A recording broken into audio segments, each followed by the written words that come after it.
Sorry. No, I gotta go to the bathroom. No. I was whacking, Glenn on the head. Oh, man. Welcome to the Triple D live Hi, stream, folks. Dungeons, Dragons, and Discourse. There are three of us. I am Eric Tenkar, your bartender in the OSR, the man who does, as I've been told, too many live streams. Suck it. With me is none other than Don Samora with the Tower Games, WizardCon, and holding the weight of this show on his shoulders, balancing us on the head like he's a washerwoman from another continent, is no other than the one and only Glenn Hallstrom. Yeah, maker of the Sampo. Maker of the Sampo. Maker of the Sambo. Yes. Yeah. Okay. I passed it along to me. There you go. Yeah. So, folks, as you can tell, I am still in the Poconos. A little bit of a getaway to recharge batteries. And I'll tell you the truth, the bitter cold up here has been good at getting the congestion out of my chest. Well, it's good. Yeah, Eric, along with 10,000 subs, has to go to a summer home in the Hamptons. And it's not the Hamptons, it's the Poconos, and it's not 10,000 subs. Although I will say, and I don't know how the heck this is going on today, but we've added nearly 60 subs today, and the day isn't done. I want to thank everybody. You're all awesome. But we're still over like 600 away from 10,000. Quickly asked, want to know if I was incontinent. As a verbally incontinent. Yeah. Incontinent. Oh, come on. Incontinent to your buttocks. That's why they got the adult. That's a knife, you know. And Jeff, thank you for loving the live streams. I honestly love doing them. They're fun. They're fun. I've had conversations with others that were offended by the fact that I commented that larger channels do not like doing live streams. It's true. And it was explained to me. Okay, Lucy, it was explained to me that the reason why they don't like doing live streams is because they are not financially viable for the time put into it. So basically what they're saying is when you get to a certain point in this video vlogger game, you no longer owe the people who helped you freaking get there the time of your going live with them and giving them a freaking hour once a week. Or in my case, Wednesdays, Thursdays, Fridays, Saturdays. And but I mean, even most Sundays, the big names could give the wee little people an hour of their time per week. Honestly, I've also heard from other channels, and these are people that I know and trust, that the reason why they avoid live streams is because they know what they're going to say. They don't necessarily know what their co-hosts or their guests are going to say. Eric, I'm sorry, but with me, you, Tom, and Glenn, I think you know what some of the words we're going to say. Yeah. I know. But what I'm saying is these people, right or wrong, are often very wary about being demonetized or getting a strike on their channel for somebody dropping a... If you don't know what you're going to say, we don't want to deal with it. But you know how easy this is? I'll give you an example. If in the, just to let people know, before we go live, we usually have 4 or 5 minutes privately before, whether it's the vlog of many things, Eric or Glenn or whatever. Mm-hmm. And we talk a little bit about the show. Mm-hmm. It would be very easy, and this is a matter of respect. If Eric said, hey, Don, listen, make sure we watch the language, then Don would watch the language religiously. Out of respect for the man running his show and his channel. And if you have a team that you cannot do that to and trust, well, then that's your freaking problem. It ain't mine. That's true. And listen, we drop F-bombs. We say shit and crap and goddamn. And there are certain words that we do not say because people don't say them in the company. But that's right. I have people go like, what can I say in the show? I go, hey, if you say fuck, We'll get through it, man. Don't worry about it. And we'll let you say the C word if you're Australian. No. Even if you're British, you can't use that word. Yeah, that's a bad one. That gets you a strike. That gets you a strike, and that usually pisses off the wife at the same time. And I have a religious intolerance for pissing off my wife. I will not do that. Okay. Oh, my wife will drop that word. She probably could drop it, but I mean, that's the Irish. I find these. I love doing these live streams. A lot easier than doing the regular videos. Yeah. I just like a few hours ago, I watched one of my old videos. Actually, it was the last video I taped, which was part of my Old Man Grognard's Grindhouse. It was about movies. And I was sitting there going, God, this is really interesting. And all of a sudden I hear it. It's like my washer's running in the background. Mm-hmm. I'm talking, I'm hearing, and it's like, I didn't ever hear that before. Well, what I like about lives is just, I like the spontaneity of the chat because the chat really directs the talk in the channel a lot of times. And I like the interaction. Yeah, so do I. And listen, I also like doing regular videos for content, which is why when I was like, in late 2025, little peek behind the screen, I was like, I gotta change my focus. I wanted to do much more gaming content, but then again, I didn't want to not do the live streams, but I do a lot less. If I'm going to talk about gaming news, I tend to talk about it more on the live streams. Yeah. The long form videos, 10 to 20 minutes, are gaming content, gaming tips, gaming tricks. And it seems that the pivot has worked well. However, I do content 7 days a week. Mm-hmm. Because now my belief is if you are going to treat this channel like a TV channel, it should have something available for you on a daily basis. Right. And now that being said, if you want to expand it, I'm still trying to figure out a way to do more than just the collab that we do on Fridays. I want to get a loose network of channels together where we all support each other and we're all about similar stuff, kind of like having an independent station on your local, over-the-air TV view. Even if you guys, I think that's a really good idea because to collab, if I collab with Eric necessarily does not have to do a video to accept my collab. No. I found that out. So, I did. Yeah, but you do. But the thing is, by collabing also what you're doing is everybody's helping each other because if I collab with Glenn and Eric and Glenn gets a sub, don't I get the sub too? No, but everybody will see the links to the channels beneath that. Gotcha. Video. Because Vlog of Many Things, just since we've been collabing on our Friday videos the last 2 weeks, we picked up over 150 subs. Really? Yeah. Wow. That's the whole point to it. Because the idea is to expand the viewers' options. Okay. Mm. And listen, I am never going to tell anybody that I am the voice to listen to for gaming. No, I am one of many voices, but I like to think that I know a lot of good voices in the hobby. And like Ken Whitman and people like that, right? Mr. Lanassa, All right, so I just knocked Eric off the square, like a basic trainee, and I was a drill sergeant on night number one. Zach Smith, yeah. Oh, so no. Zach Smith. Not even worried about Zach Smith. By the way, that link is for Glenn's GoFundMe to get him to a few conventions this year. I've got a good promo and a bad promo. First of all, everybody go out and buy my book. It's on Amazon and Barnes & Noble and soon to be in Walmart. And please leave a review if you do buy it and read it.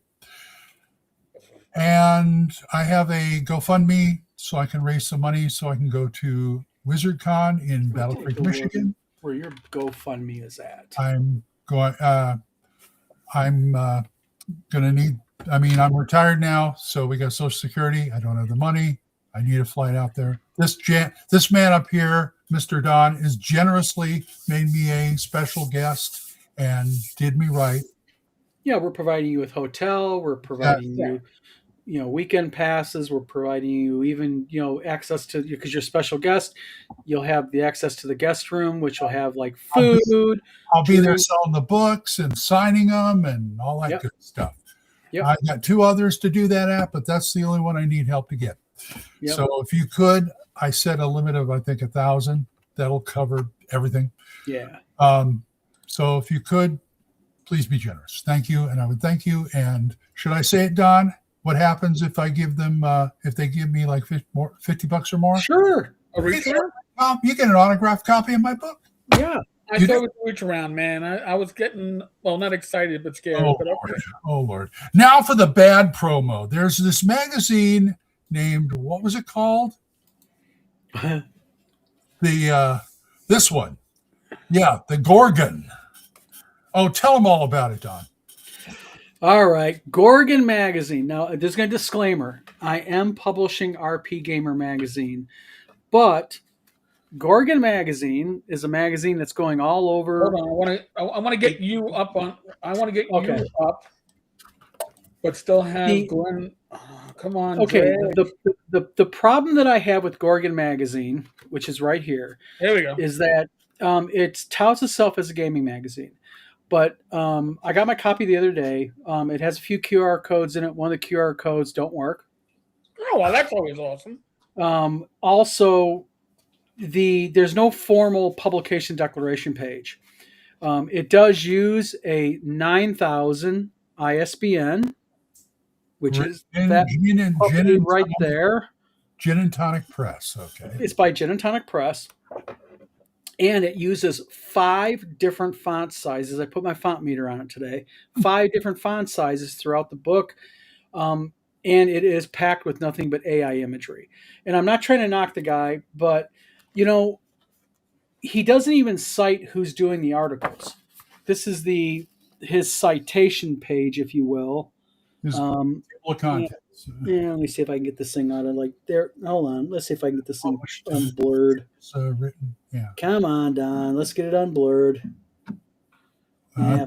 I think they Sorry, my camera's not cooperating. But the thing is, Well, wait a minute. Ed? Glenn Hall? yeah, you should be able to search Amazon for Glenn. He says he can't find my book on Amazon. Oh, hold on. It's there. I typed my name in there before and it pops up. Pops right up. First time. When they were Fat Orc Sings and Lumpers Adventure. Glenn Hallstrom. Yeah, throw that up there for him. Throw the link up there for him. Yeah, give me a minute. I'm going to get it. Okay. There's a font meter? There's a what? Folkley says there's a font meter? Yes. What it is, it's a small electronic device that you put it on the page and it'll measure the font. Wow. And it tells you exactly what the font size is. And his guy's running between 9.5 and 12 font and 12 point font. Mm-hmm. Wow. This is the problem I have with it. It's not really a magazine because it's not staple bound, also called saddle stitched. It's perfect bound. I did do a check in the ISBN database because as a registered publisher, I have access to the back end. This is an Amazon ISBN, so this will never be sold in any other location. Okay. So, the issues I have is that he claims in this magazine that he has content from other people, but he doesn't cite who they are. And I think that's really crappy as a magazine publisher because you really should show and be appreciative of the people who help you get your magazine up. Right. Plus, it's really weird because by federal law, you have to have a ISBN citation page, and he does not have it in here. Really? Along with that, due to the AI in this, he's sooner or later going to get hit with the AI detectors by Amazon. Really? I talked to my Amazon rep today because as a publisher, we have our own Amazon rep because we don't use KDP. And I did not report him. It's not my business. I'm not going to. It's his magazine. But I did ask her, when it comes to AI, what's your policy on it? And she told me basically, she said, if we determine that your magazine, because they have printers now, they're implementing not all their print facilities have it, but they have scanners now that are detecting AI. And she said, because like as an example, just tell people, when you go to put a book on Amazon or any other platform for sale, you have to certify there is no AI in your magazine or in your product, excuse me, your book, magazine, graphic novel, whatever. She told me that the way Amazon handles AI is if their AI detectors go off, they will manually print a copy and an individual will manually go through the product. And if they determine that there is AI, they will go ahead and give the author of that product 72 hours to upload either corrected product.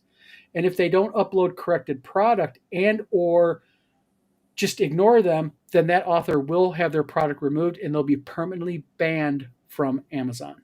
Wow. So I asked her, I said, this is interesting. Why do you care so much about AI? I mean, everybody uses it. And she said, well, because there's so much right now federal litigation, Amazon is not taking any chances. And we don't want to be hit the brunt by saying that we're enabling AI publishing.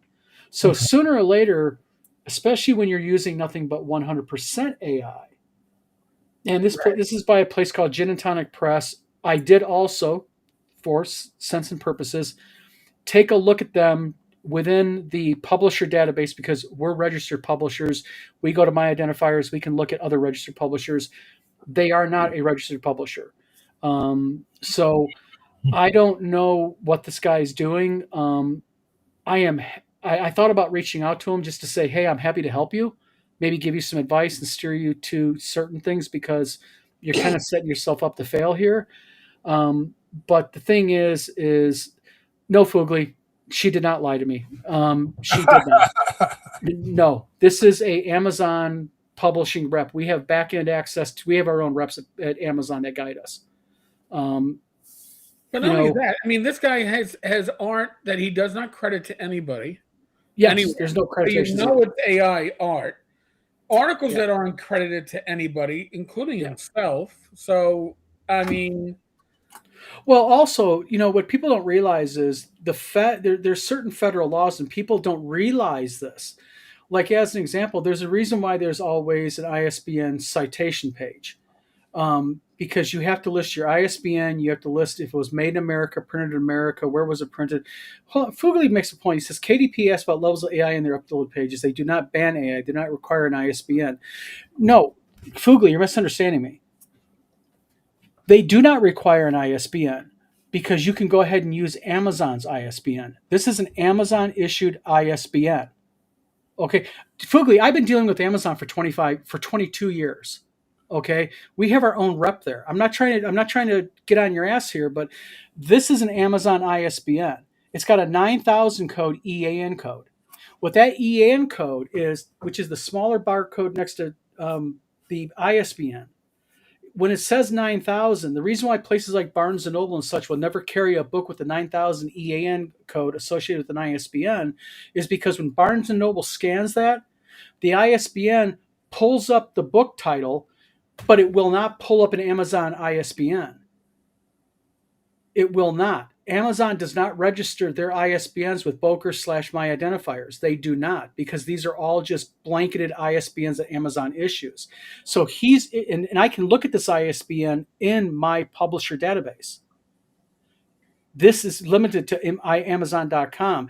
If this guy used this ISBN and tried to put it on Barnes & Noble, it would be rejected. And as part of your Amazon KDP contract, you are certifying that the Amazon ISBN that you are utilizing will be used solely for use on Amazon.com and or private sales. That's part of your KDP contract. So, I get the fact that you've worked with Amazon, and again, I'm not getting on your ass about this, but when it comes to publishing and ISBNs, I really, really understand my stuff on this because, people. And you say something here, and I can't see the comment because I can't see it all the way down below. But you mentioned something, and I'm paraphrasing a little bit because I can't see it because Eric's running the video about. Can you post his post under Jeff Whitty art says trash AI, the one underneath that for me, Eric? let me find it. Give me a second. Oh, but I want to be fair to him because he makes a lot of good Is it points. this one? Yes, he says that KDP asks about levels of AI in their upload page. They do not ban AI. What you have to understand is this: is that the reason why they ask you about levels of AI in a KDP, okay? Because KDP is Kindle Direct Publishing. KDP is where Amazon. This is how it works. There's two ways you can publish with Amazon. Okay, there's KDP, Kindle Direct Publishing. You upload the book. Don Samora goes in and Don orders Fugli's book.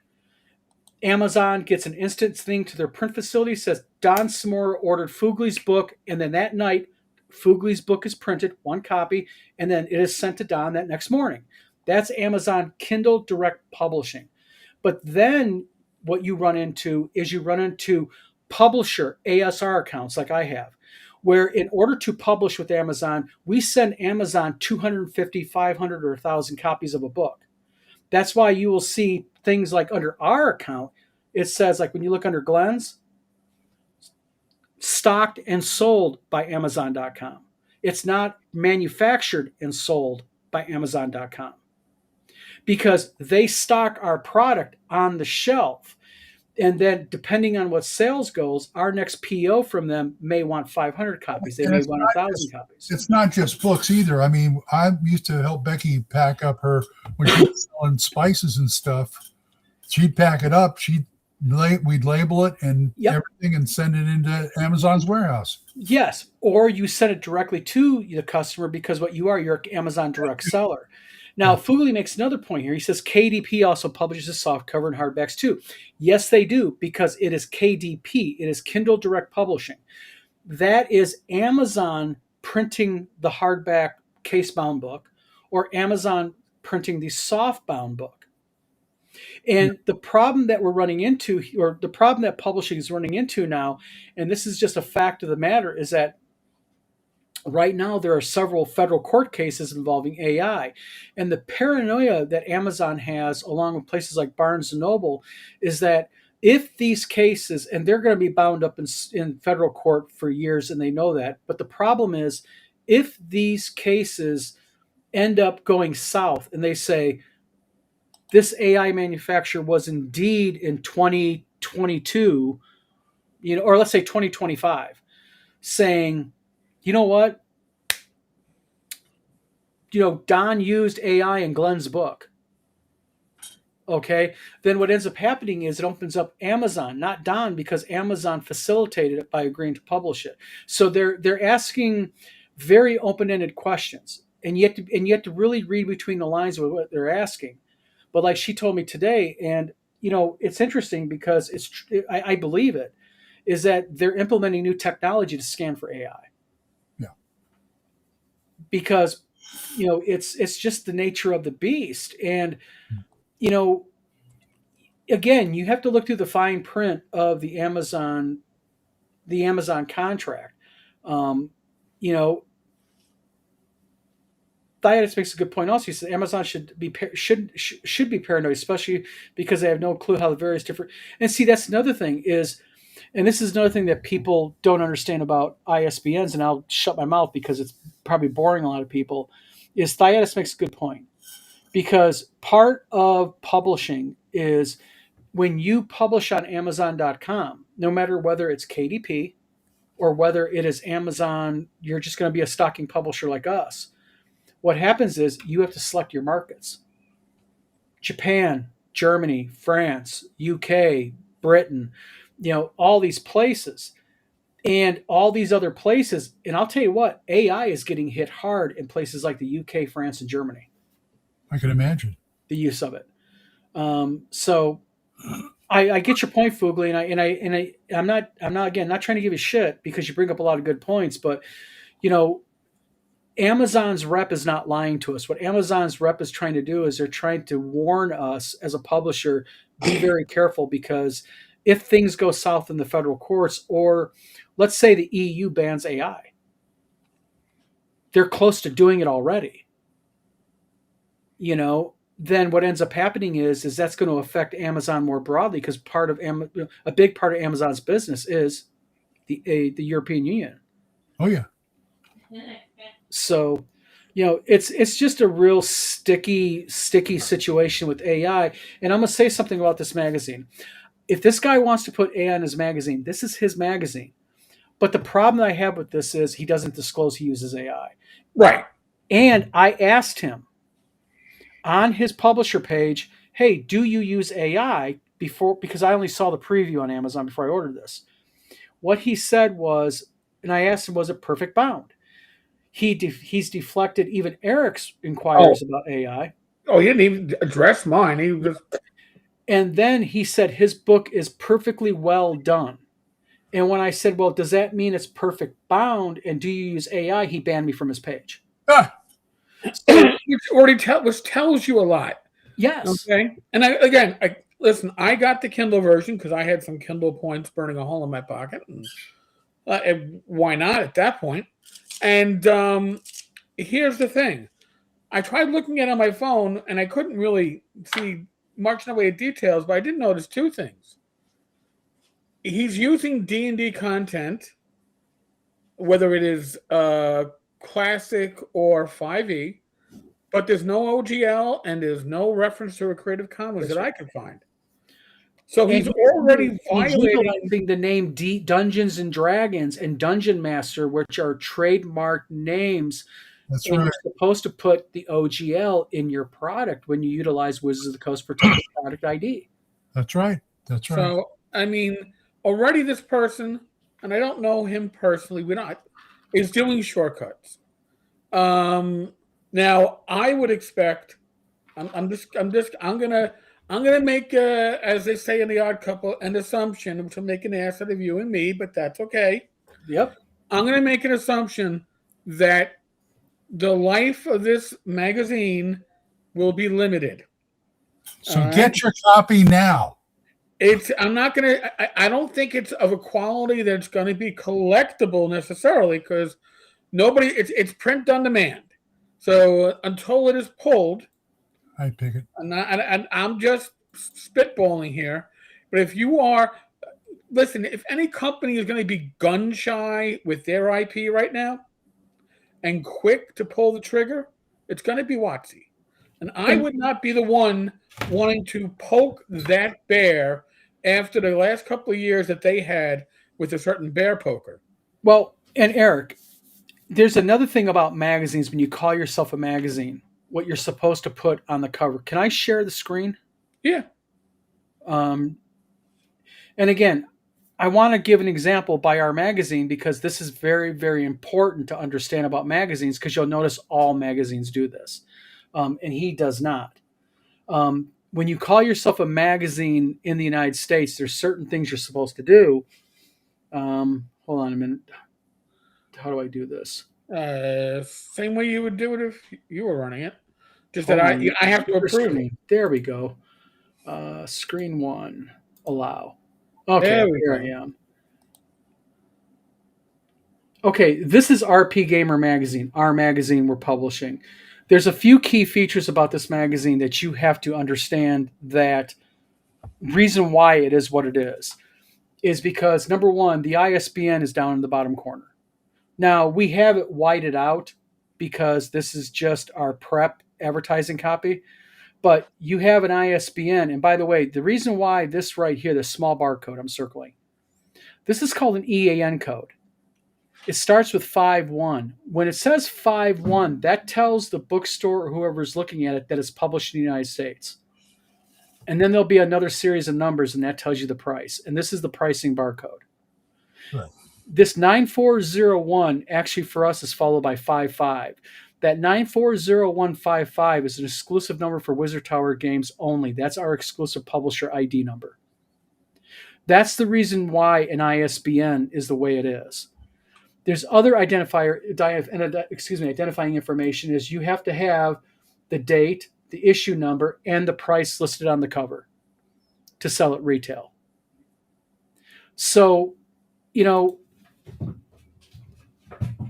so I'm not trying to plug the work. It's just a good example of what you have to do. And, I would love to help the guy and just say, hey, I'm off. I would even lay out his book or cover for him free to help him out. I'm happy to help a fellow publisher out, but he's blocked me.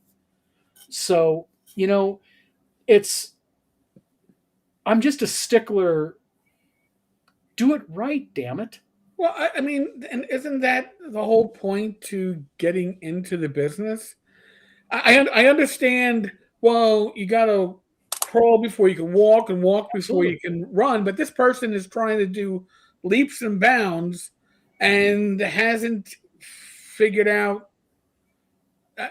Again, folks, I'm gonna do a review from my Kindle copy when I get back home, and I can view it properly. But it seems to me that this is going on nostalgia, going for that Dragon magazine, Hmm. Gygax magazine font. If you look on inside, if you remember the Out on a Limb, you know, section from, oh my, it's my watch telling me that I shouldn't have eaten that lo mein.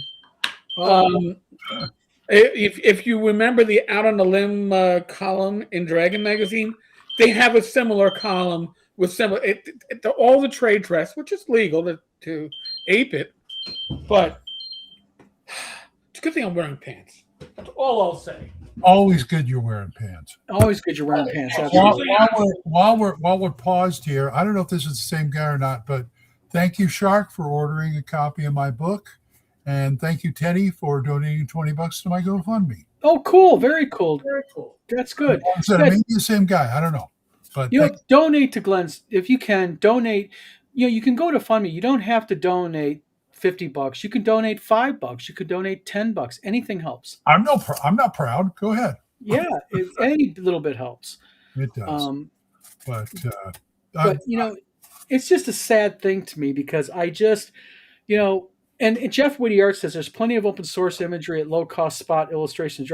I use the open source stuff from Dean Spencer and Eric Lofgren.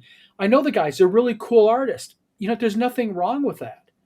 Matter of fact, the female Valkyrie warrior on my cover is a open source artist, and I've talked to him and he's given me permission to use his art.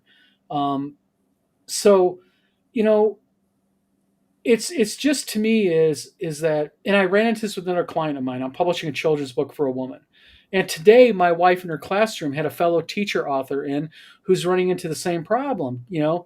And I always tell people that publishing, there's a lot of people that want to be a publisher, right. but there's not a lot of people out there that know how to publish, Right. because there's a right way of doing it. Even if you go on a place like Boker and you buy the ISBN, you have to fill out the 6 or 7 pages of data on the back end of it, or the ISBN is just an ISBN. I have, thank you, dear. I have friends who have published through Amazon. Yeah. And I would recommend they just get a regular publisher and have them like you do it, Don. Well, I find myself immensely fortunate that I have you have my back and all that stuff. I appreciate it. But a lot of people who print on Amazon, nobody's got their back. Well, and that's the thing. A lot of people say, well, my book is going to be exposed to millions of people. Not really, because yes, you're on a website that has, 750 million books. Uh-huh. And, for them to find you in that big mess takes a lot of hard work. And, Amazon has a policy. It's kind of a tiered policy. They have KDP, then they have, top of the tier is stocking dealers. Then they got KDP. Then they've got a third tier that basically it depends on the ISBN that you utilize if your ISBN shows up in their database. So that's the bottom of gene pool with them. But the thing is I'm a big stickler is, and again, I'll reference Tim Cash. Do it right or don't do it. That's right. And there's just things when God, I mean, it's when I say laws, keep in mind one thing: there are federal laws that delegate publishing responsibility. And everybody, there's tons of people that break them every day. And no, you're not going to go to prison if you violate one. No, but if something goes south and you're sued, the opposing counsel is going to go ahead and they're going to rip apart your product and let you go be in violation of a policy or a federal rule or law. Then they're going to have your ass. And I just got done doing a children's book by a lady named Christine Bontrager. Really nice lady. She's local to me. She had a publisher up north. This guy was not a publisher. This guy didn't even know what an EAN code was. And I ended up taking over her book. Her book is on Amazon and at Barnes & Noble now. She's happy. And, this guy used an Amazon ISBN and told her that it was registered with the federal government. You don't register ISBNs with the feds. It's with my identifier / broker. And it was just a mess. And, I stepped in and I got her book away from him. And Fugly makes a really good point. See, that's the nice thing about Amazon KDP. There's no upfront costs. There's no stocking costs. And yes, you as an author can get it. But the problem, Fugly, with publishing with Amazon KDP is when you hit that send button, there's a contract that you agree with. And this is part of the fine print that people don't listen or don't watch. The fine print on Amazon KDP is that you cannot publish that book under the Amazon ISBN except for personal sales. So you can't take it to Barnes & Noble and say, I want to put it on your bookshelf. Because Barnes & Noble won't. That's why they have a 9,000 series EAN code. So it is good if you're an author and you're self-publishing and all you want is your book on Amazon KDP, Go for I it. agree, 100% thumbs up. But if you're going to only publish your book and get it on one sales channel, you're kind of cutting off your nose to spite your own face if you have dreams of having your book more broadly available. Because you take your book into Barnes & Noble and say, I want to do a book signing, they immediately going to take that book over and they're going to flip it over. As soon as they see 9,000 EAN, and I challenge any self-published author through KDP to try this. Go to Barnes & Noble, who'll let you do a local book signing, and all Barnes & Nobles will do that. They'll flip your book over, see 9,000 ISBN, and say, no, thank you. They don't even look you up in the computer. They don't want to. Ricky Hamilton's asking if there are any good paid or free RPG magazines or zines out there. Plenty. Well, there are plenty of zines out there. Yeah. Gary's Appendix is extremely good. Yep. That's a new one on me. That's by Jeff Jones. Jones, yeah. Or was it RPG Ramblings, I believe is his company or something like that. But yeah. Very well done. Really good. There's another one, Knock, that is right now, Oh, yeah. But Knock is not so much as a magazine; it's more of a true fan. I mean, it's pretty thick. It's like 218 pages or something. Like It's huge. It's huge. Yeah, it's massive, and it's good. A lot of good OSR content. And if you're into like the OSR, like Mystara, Threshold magazine. Oh, interesting. Tom Verolt's being a smart ass in comments. How you doing, Tom? How's the hamster wheel doing? Fight On. Fight On is back in print. It took hiatus for a number of years. Yep. There's a couple of issues that are recent. Fight On is really, really good. Well done. Yes. Yeah. Threshold you get through Tower of whatever that website is, but they're like, a couple hundred. Each one's like a couple hundred page in PDF. Yes. And it's just it's huge. And you have to understand, there's a difference between a magazine and a fanzine. Right. The page counts are different. Magazines are classified as anything under 90 pages, usually. So, but, there's a lot of good content out there for OSR. My only issue is, and I don't care about the ISBN, is that, come on, we know you're a wise guy. You're one of us, Tom. Oh, a wise guy, eh? My issue is that cite your artists, that's fair, and cite the people who are good enough to offer content to you. Yes. That's the bare minimums, my friends. And if you can't do that, that's bad. So put that link up there, Mr. Eric. That's my Okay. threshold at Vaults of Pandius. Oh wow, this is a little bit of a freaking database. Holy shit!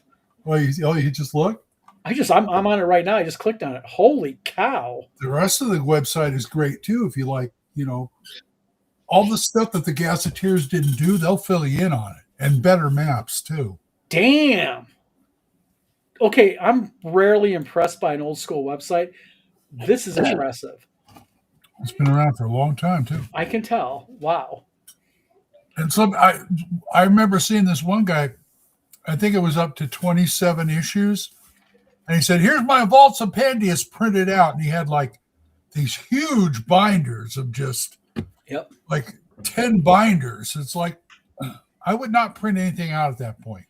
Put it on my tablet. Yes, Echoes is very good. Yeah, there's a bunch of really, really good old school content. And I'm just going to tell people right now, before you invest in RP Gamer magazine, I'm going to give a disclaimer here. If it is your mindset that you want to go ahead and purchase this book at the end of this month, I'm going to warn you right now, there is OSR content in there, but there's also 5e content. Because the purpose of the magazine is to cater to all gamers. But there's a lot of OSR content. I mean, I've got you, Eric, I've got Glenn, I've got Joe Block, I've got DM Bloodworth. Thyatis has done several articles on AI for me. I mean, it is jam-packed with OSR content, but it does have 5e content. Mhm. So that's my disclaimer. Oh well, Uh, what are you gonna do? we Hey, need you a know little what? artificial sweetener to balance it out. You know what? You got to cater to everybody. I mean, this is about gaming. It's You the know. way it is, I'm sure ours, when it comes out, will be catering to a lot of people. Yes. No, and actually, I'm impressed because listen, I read all the comments on the videos. I don't always comment on all the comments. But I'm running about 90%. Sometimes it falls through the cracks, but there are a number of 5e and Pathfinder players that are watching my old school video content, and they're like, this can be used in 5e. This can be used in Of course. Pathfinder 2. And that's great. I mean, listen, old school gaming is built upon certain conceits, and new school gaming is built upon certain conceits, but doesn't mean that you have to apply the conceits that you can stretch these games beyond what their intent is and often make something better than the original. Well, I'll tell you though, Eric, if you want to not even to consider buying a piece of gaming supplement or whatever, just put 5e compatible on the cover. Because I won't do it for a couple of reasons. Mm-hmm. One, because I like the OSR, and two, I ain't got time to read all that new stuff.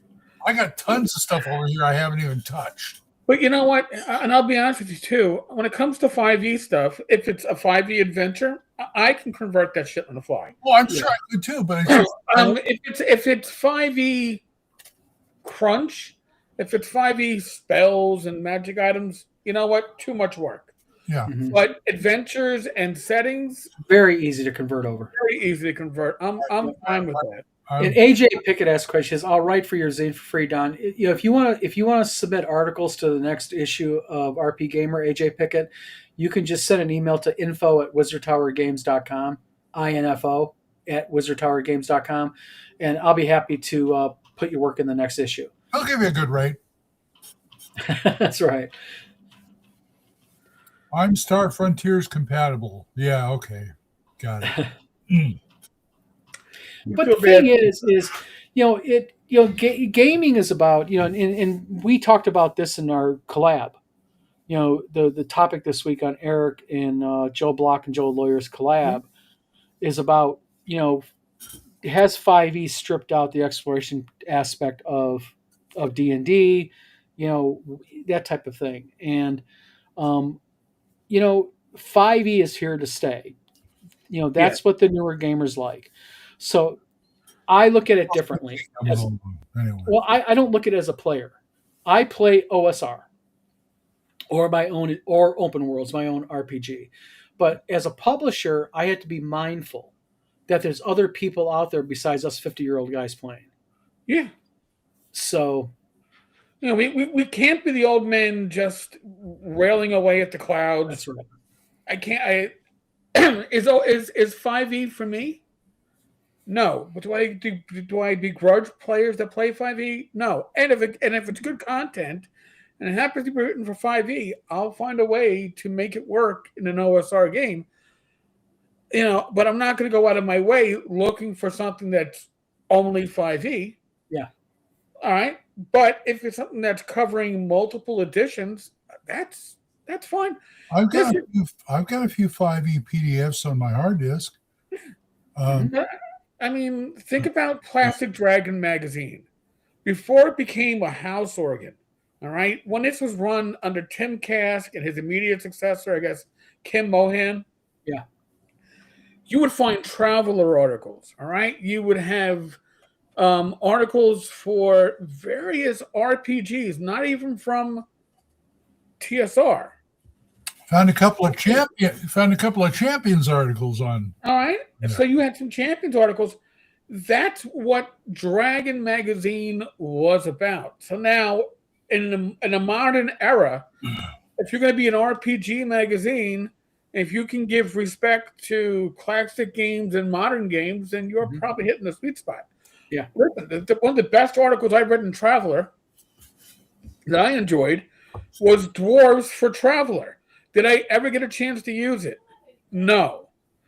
Would I ever have used it? I ran like a handful of Traveler sessions. Probably would never have used it. But I really enjoyed that article. Yeah. Now, one magazine that I don't think did it effectively was Gygax magazine because it was a bit of a scattershot. And it was aping the look and feel of Dragon magazine, right? But wasn't quite giving you that type of content. So, as I freeze on the screen, thank you to my hub. But the thing is, the whole thing, that I always wanted to do was, with the magazine is I want to put a really fresh, modern feel to it, but have the OSR content in there because a lot of my friends do OSR gaming, but also kind of like be fair to D&D as a whole. Because I think if you're going to have a magazine called RP Gamer, RPG Gamer, magazine, you're about role-playing games. So we're going to have Shadow Dark content in there. We're going to have Traveler content, Star Frontiers, OSR, D&D, that type of thing. Yeah. If I wanted to do an OSR mag, I could have called it OSR Gamer. Yeah. But I want to also help the younger generation who's playing D&D kind of go, wow, there's something out there for me too. Yeah. Yeah. Yeah, remember Shadis? They were Shadis magazine by Jolly. By Jolly. Yeah, they were all over the place too because they covered if it's role playing game, they covered it.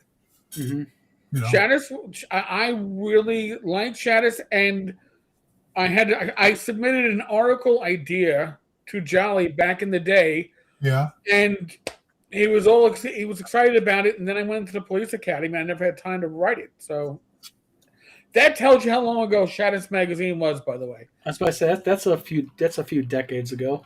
Yeah, but that's where you got to see Knights of the Dinner Table really start. Right. You know what I used to love in Dragon, the later Dragon, is when they bought and absorbed Ares magazine, and they had the Ares section in Dragon magazine that had all the Marvel face rip stats for all the superheroes that weren't in the game, all the Marvel stuff. That's when they bought out SBI, but then even the Ares section didn't last very long. Yeah, well, it lasted long enough. I mean, there's somebody compiled all those Marvel sections of Ares into one PDF, so you can't get that for free. Yeah, I never liked Marvel Supers back in the day, so it meant nothing to me. I would flip right over. It's like GURPS. I used to buy the hell out of GURPS, but I didn't use GURPS to play GURPS. I liked their reference manuals because I used them for D&D. I've only got one left up there. GURPS Atomic Horror. That's it. Yeah. Because if you ever want to run a sci-fi B movie, use that. It's a great reference. Great reference. We are all. Yeah, well, I remember when GURPS was the man-to-man, Orc Slayer. Orc Slayer, Slayer. yes. Oh my, the doggy is getting all excited. What's Eric that? mentioned Orc Slayer, and the dog freaked out. Yeah, like what? What, Orc Slayer? Oh, that's my jam. I like that. Around third edition of Champions, they put out. I can't remember the name of this. It's Auto something, but they took Champions and combined it with Car Wars. And I said, yeah, that'd work. Auto Duel, I think they called it, or something like that. But Bad Mike says malls are a dying breed in the U.S. Yeah, don't even get me started. Our local mall, Lakeview Square Mall, everything's shut down. There's a Barnes & Noble in there. There's a Horrocks Market as one of the anchors, and they actually converted part of the mall as a drive-through storage place. Oh, ouch. I actually thought about opening up Wizard Tower Games in the mall for a 800 square foot spot in little old Battle Creek, Michigan. They wanted almost $7,000 a month. No, I believe it. I mean, I told her flat off to her face. I pissed her off. I said, "You know why your mall's failing? Honors of Champions. Because of that." And she's like, "Well, that's a going rate." And I'm like, "Yeah, and that's why you've got a 90% vacancy rate in your mall right now." Yeah. I mean, we live near Queens Center Mall. It's within walking distance. And Queens Center Mall is the mall in the United States that makes the most money per square foot of any mall in the U.S. They actually have people in there? Oh, yeah. But the reason why Queens Center... stores are getting less what? Prestigious? All right. Less, but they still have... Maybe a little less luxury. But they still have stores. Yeah, not as upscale. JCPenney gave up their lower two floors to get like Burlington. Burlington took over their lower two floors because that was one of the anchor stores. But they still make huge money. But now if you go to other they're near a subway stop, they're near major bus routes. Mm. They are, if you go out to Long Island, you look at places like Broadway Mall, you can walk for 400 feet and see one nail salon that's open. Uh-huh. That's the way Lakeview Square Mall is. For those who know, Fugman's right about Crossroads Mall. That's like a tourist. Nothing's happening there. They tried to curve it into some kind of Hispanic thing that didn't stick. And Crossroads Mall was like the big mall in the day, and now it's just like a ghost. It's just because what the malls do is they want, they're asking for 1985 rates. Back when the mall was the place to go. I mean, the mall was where you went. And now it's just not that way because why do I need to go to the mall? I can go to Amazon and buy it and have it tomorrow. That'll do it. And, that's like when the lady told me $7,000. I was like, I'm not trying to be rude, but that's the reason I got 90% vacancy rate. And she's like, well, we're in plans to do something. And, what they have is they have a Horrocks Farm Market, which is a really cool place to go. That's really the anchor of the entire location. And then, they've got a Barnes & Noble attached, which is still going strong, a Buffalo Wild Wings, an Applebee's, the drive-through safe storage place, and literally the entire other 3/4 of the mall is literally empty. Wow. Yep. And it's like, there must be some kind of weird tax break I'm not aware of that these malls get for having empty spaces. We have a mall somewhere in the Oklahoma City area near Edmond that there's a few people I used to do shows with around theater. They started a new theater called Third Act Theater, and it's in the mall because there's hardly anything else in there. Wow. Well, speaking of theater, the only movie theater in the mall closed down about 2 weeks ago, just lack of business. That's another thing in Battle Creek, Lakeview Square Mall, it's called. And it's just shitty, man. Super chat. Thank you. It's good. Thank you. Well, you old codgers, we like to call ourselves grognards, but we'll take codgers, Yep. I are thought exceptionally good at what you do. As a newer third-party content creator, I approach your lectures with receptiveness and humility. thank you. Well, listen, and you're going to find this with the vast majority of the OSR. We are like good parents. We don't want those that follow us to have the same mistakes that we did. Yeah. So we like to give advice based upon our own experiences, and we're not saying you have to follow it, but we have it there so hopefully you can learn from the mistakes that we made and the successes that we've had, We and a lot. avoid the ground ball mistakes that are generally avoidable. You're not going to avoid them all. That's part of the process of being a creator, whether it's publisher or third-party publisher or artist, writer, whatever you're doing, you're going to make mistakes. That's fine. But if you can avoid some by learning from others and listening, then we're happy. I'm thinking of copywriting the term grognard. Too late, man. It's in common usage. You can't. Yep. Hey, if TSR can copyright Nazi, Well, I mean, You mean trademark or copyright, Glenn? no. They trademarked it, I believe. They trademarked Nazi. yes. Okay, I got to check this shit out. Indiana Jones RPG. Yeah. Mike will clarify. That the original set of Indiana Jones, they came with the little stand-up figures you can use, and in the back, they said Nazi trademark. Okay. First of all, Nazi is not trademarked. Nazi Hunter is trademarked. Huh? Yep. Nazi Hunter. Space Nazi, Surf Nazi's trademarked. Well, those are all dead, excuse me. Yeah. Nazi Kazi's live. All right, so here, I just did a Google search, and here's what Google says. TSR did not copyright the word Nazi, but they did place trademark symbols next to the word on character cutouts in the Indiana Jones RPG. Okay, that makes sense because what they're trying to do is they're trying to trademark the use of, and it's probably not a registered trademark. Right. It just says TM, Mm-hmm. and I think it's because the images came from the movie. Yes. And see, that's something people have to understand. There's a difference when you see the circle that says TM and also R. If you put an R in a circle next to your word, you damn well better be registered in the database as a trademark because they will go ahead and fine you. They'll go after you on that if you're outed for it. So if you got something that you plan on trademarking or you want to trademark, you can go ahead and put TM, but don't ever put an R unless that's formally registered with the trademark database. Okay, that's good to know. Oh, absolutely. Oh, it's big time. Big time. I'm not joking. You really want to get the feds on your ass?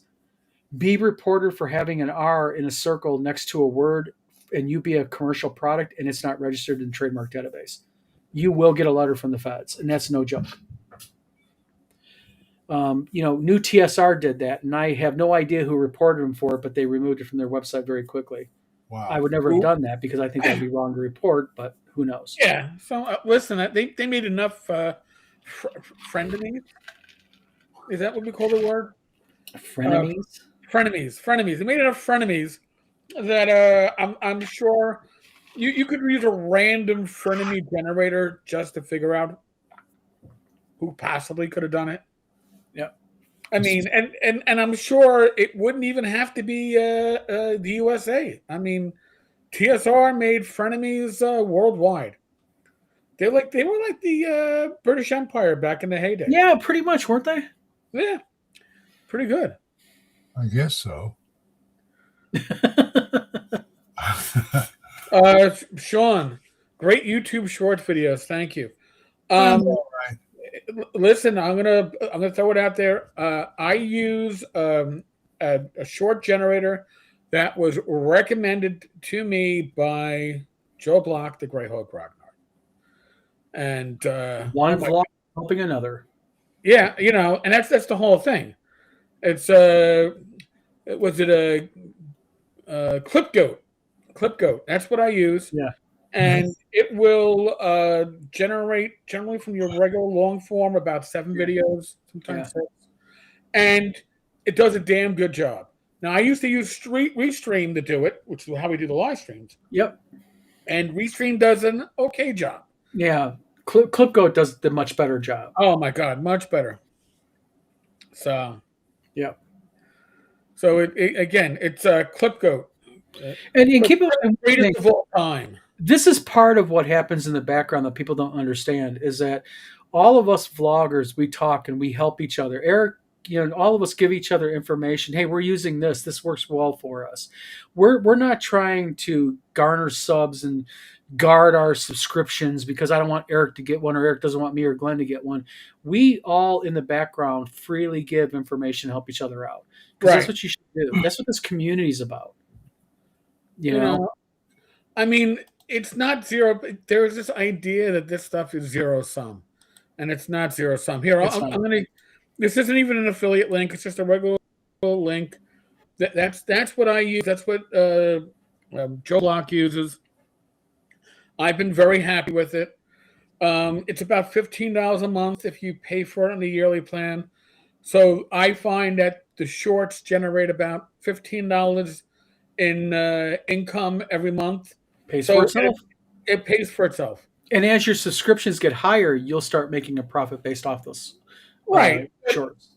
The thing is, I regard the shorts as free advertising for this channel. Oh, yeah. Okay.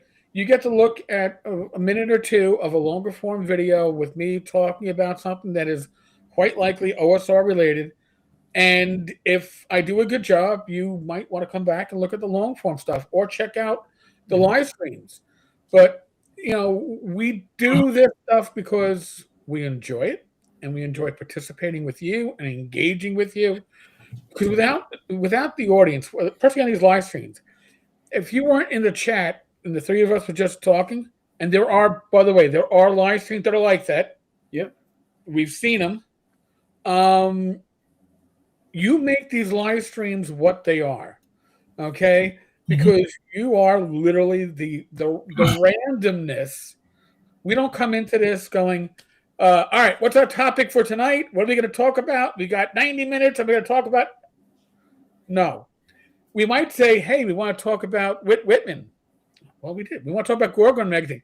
We don't have it planned out, though, and we work off you and your feedback. Like Fugly brought us down a rabbit hole that wasn't planned, but it made for a better video, made for a better live stream. And that's why we do what we do. Yep.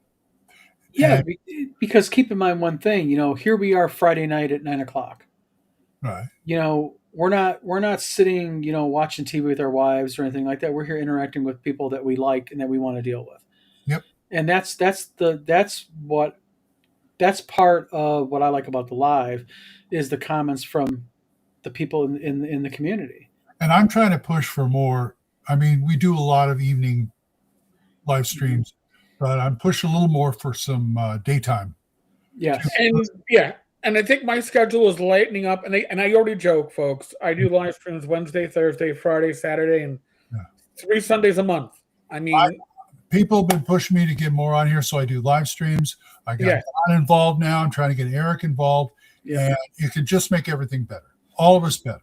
And I do some occasional daytime live streams, often with Glenn and or with Don. Mm-hmm. And the reason why we do the daytime ones is because people are at work and they're on their break, and they're at work and they're trying to not think about work, or they're great, or other parts of the world. That schedule works for them. And Sean, I'm glad that the shorts brought you to us. Honestly, that is. Bad Mike says that I just ate dinner. Talking Whit Whitman will just give me heartburn. Shall I talk about Whit Whitman's response to me real quick? Yeah. Definitely. Okay, Whit Whitman went ahead and sent me a response when I called him out for his post today, where he claimed that he basically, well, I'll read Whitman's response. Whitman. Oh God! And by the way, he did block me. Just to let everybody know, I was blocked by Whitman. Okay, I offered Whitman to come on the Vlog of Many Things, and I called him out for his claims of being blackballed. And this is what he says. Very brief. He says, I'm going to respond briefly and clearly. Several premises in your message are incorrect. I did not represent, or excuse me, I did not present any image as an official Lake Geneva Police Department document. He's full of shit. He says it was illustrative, not evidentiary, and I made no claim otherwise. Contacting the police to verify an illustrative image, therefore, has no bearing on the substance of what you posted. By the way, time out. AI response. Because I know I know Ken, and I know Ken's abilities, and that's an AI response. Yep. Just then saying. He goes on. Just saying. This is the most beautiful part of Ken Whitman. You know what? I'm sorry. If Eric Tenkar wiped his ass and smeared it on my face and said, I just put peanut butter on your face, I would know the difference.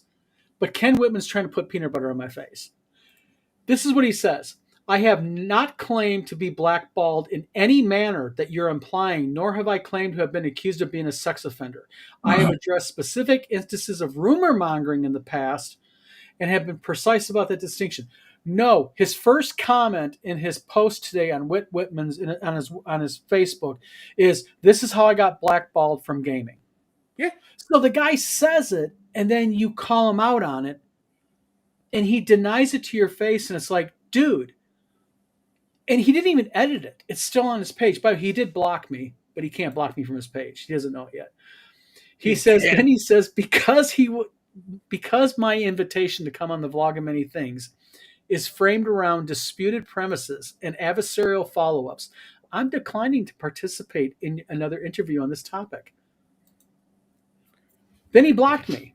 Well, no. And he also inferred, was it best of luck with your... Yes, he goes, he ended it with, I wish you well with your show and convention. Well, what Ken doesn't realize is this, is that I went ahead, I made several calls today. And along with my phone calls, I gave video captions, back-end information, and I have a video call on Monday at 3 o'clock in the afternoon with his local television station's reporter. They're very interested about his history. So Ken Whitman is most likely going to have a local TV station have a little story on him. Yeah, but the public broadcast. The public information on Ken, if you look up Ken Whitman, you can get to the Whit stuff later. He wanted to reinvent himself. But if you look up Ken Whitman, do your own searches. You know what? He wants to be the AI expert. He's the CEO of his own AI company. Mm-hmm. I know why he's doing it, Eric. Why? The reason why he's creating his own AI startup, because currently the federal government is giving millions of dollars in grants to AI startups. Oh, Jesus. And he's going to apply for a grant. That's what that grift is about. And along with his grift is just like what I told the reporter today when I was interacting with her via Facebook, is I was like, what you don't understand, and this was the reporter, by the way, that did the story on Ken and his videography business, his business for making movies. I went ahead and I linked her to blogspot.another.dime. And I also sent her a whole shitload of screen grabs and our video on the Vlog of Many Things. And her little response was, she says, I watched your interview with him. Holy cow. I would like to talk to you Monday. Wow. And I went, I would be happy to. You name the time, I will make myself available. I don't care if it's 4 o'clock in the morning.